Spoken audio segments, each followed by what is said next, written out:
ঝুট কাপড়ের পাপোশ তৈরি করে নিজের ভাগ্য বদলের পাশাপাশি অন্য নারীদেরও কর্মসংস্থান সৃষ্টি করেছেন ঠাকুরগাঁওয়ের গ্রামীণ জনপদের এক সংগ্রামী নারী উদ্যোক্তা। ঠাকুরগাঁও প্রতিনিধি বদরুল ইসলাম বিপ্লবের পাঠানো ছবি ও তথ্য নিয়ে ডেস্ক রিপোর্ট। ঠাকুরগাঁও সদর উপজেলার বরুণগাঁও মণ্ডলপাড়া এলাকার গৃহবধূ সাবিনা বেগম। একসময় সংসারে অভাব ছিল প্রকট, ঠিকমতো দুবেলা খেতে পারতেন না তিনি। জীবন জীবিকার জন্য 2020 সালে বাড়িতে একটি মেশিন দিয়ে শুরু করেন পাপোশ তৈরির কাজ। এরপর আর পেছন ফিরে তাকাতে হয়নি তার। নিরলস পরিশ্রমে গত 5 বছরে বেড়েছে তার কারখানার ব্যাপ্তি, ঘুচে গেছে দারিদ্র্য। আমার ইচ্ছা আছে যে এখানে কেউ যেন বেকার না থাকে, আর যেহেতু এটা খুব সহজ কাজ, কোনো কারেন্টের সমস্যা না। পাপোশ কারখানার কর্মী হিসাবে আপনাকে পরিচয় দেই, তাহলে প্রায় 30 জনের মতো আছে। এখন মোটামুটি ওরা বাসায় মেশিন নিয়ে কাজ করে। বর্তমান তার কারখানায় নারী কর্মীর সংখ্যা 13 জন। কাজ বেড়ে যাওয়ায় অনেক নারী কাজ করছেন একাধিক শিফটে, কেউ কেউ আবার বাড়িতেই বসিয়েছেন মেশিন। এভাবেই ভাগ্য খুলে গেছে গ্রামটির অন্য নারীদেরও। এখন বাসায় একটা ছোটখাটো ব্যবসা করতেছি।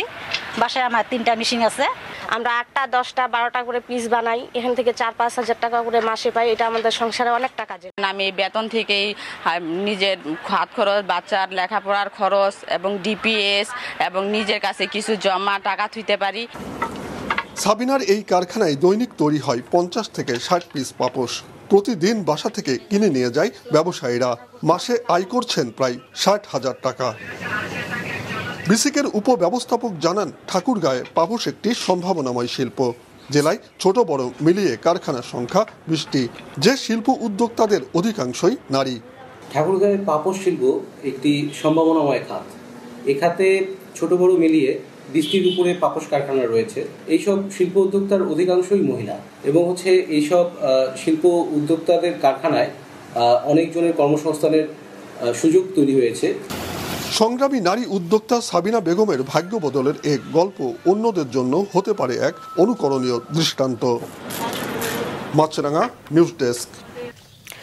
ফেনীর ছাগলনাইয়ার যশপুর সীমান্ত দিয়ে 11 বাংলাদেশকে পুশিন করেছে ভারতের সীমান্ত রক্ষী বাহিনী বিএসএফ। গেল মধ্যরাতে বিজিবির যশপুর বিওপির নিয়মিত টহল দল মটুয়া এলাকায় শিশু বাচ্চা সহ 11 বাংলাদেশি নাগরিককে আটক করে। তারা অবৈধভাবে ভারতে গিয়েছিল। তাদের থানায় হস্তান্তর ও পুশিন প্রতিরোধে কঠোর অবস্থানের কথা জানিয়েছে বিজিবি। স্বপ্নের ডানায় ভর করে শিশু শ্রমের শৃঙ্খল ছিঁড়ি, এগিয়ে চলি দীপ্ত পায়ে, আশার আগুন বুকে চালি। প্রতিপাদ্যে দেশের বিভিন্ন স্থানে বিশ্ব শিশু শ্রম প্রতিরোধ দিবস পালিত হচ্ছে।